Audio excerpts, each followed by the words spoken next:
What you're looking at right now is the pump station that the Lewis and Clark Lincoln Sewer District has next to the Blackfoot River. Its proximity is probably about 100 to 150 yards at most. If in fact anything happened to that facility and we weren't able to pump the effluent out under this river and out to our lagoon station, which lies about 2 miles upstream from here, we would have a serious catastrophe.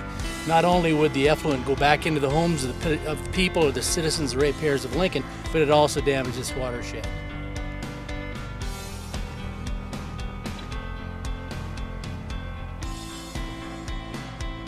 Several years ago, the DEQ and the EPA set aside $39 million to fund a Superfund site not far from here at the Mike Horst mine. It was determined that the mine was going to fail, and the water that was coming through that area was going to come down here and degrade the system that we have in town.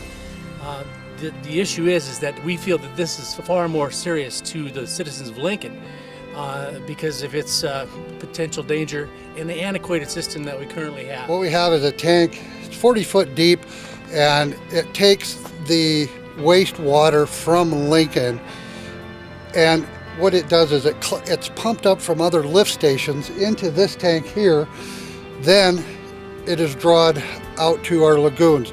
This lift tank was put in 1986. It's very old, it's all analog. Everything inside of this tank is decayed. We have 2 pumps that are in very much need of replacement. They don't work right. We're just getting by with this stuff.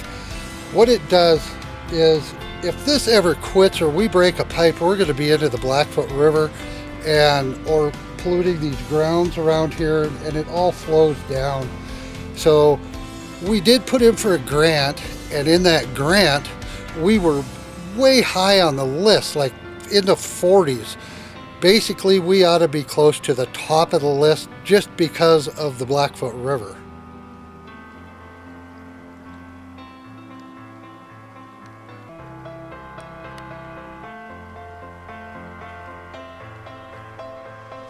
This is one of 2 of our pump stations.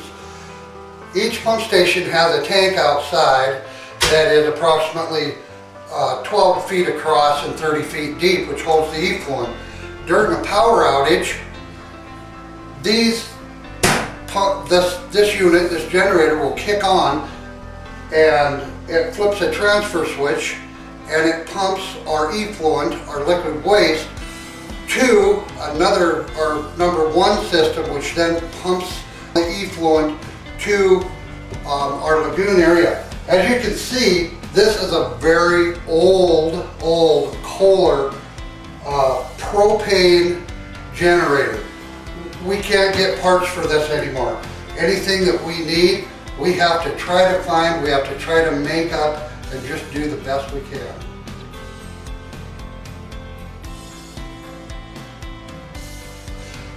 This is a transfer switch. When we have a power outage in Lincoln, it sends a message here. This generator starts. Supposedly this automatic transfer switch will kick on. It pumps all the effluent from our holding tanks to the other pump station, and they're all pumped to our lagoon system.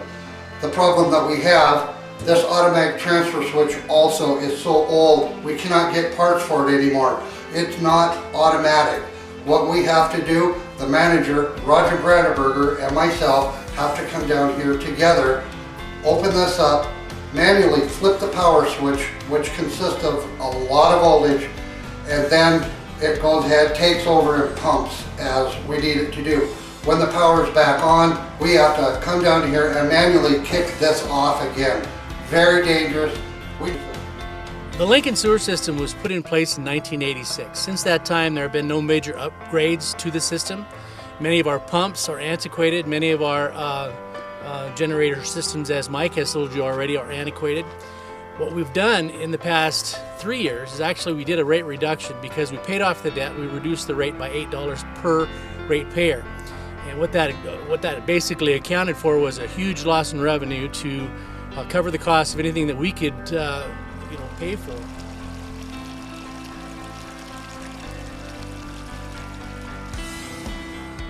We've attempted as a directorship of the district here to be very fiscally conservative, trying to make certain that our ratepayers are protected and the environment as well.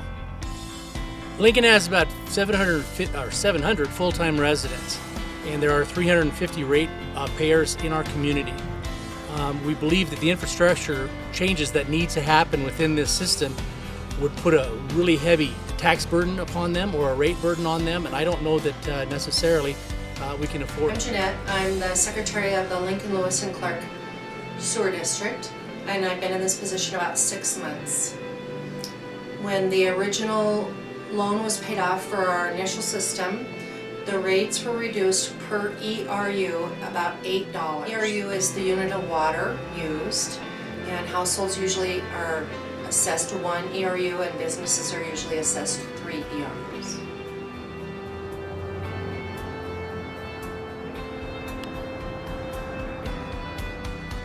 Our town is a small town, obviously, and it's a service industry related community. As our secretary has related, we are providing a certain number of gallons of water for the community to use on a daily basis to remove their effluent from their facilities.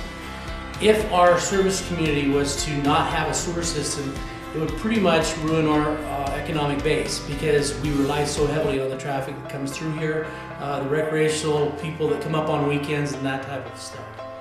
If the possibility exists for the appropriations of funding from Montana in terms of the infrastructure bill, we would request the $280,000 that was originally in the TSEP grant that we applied for.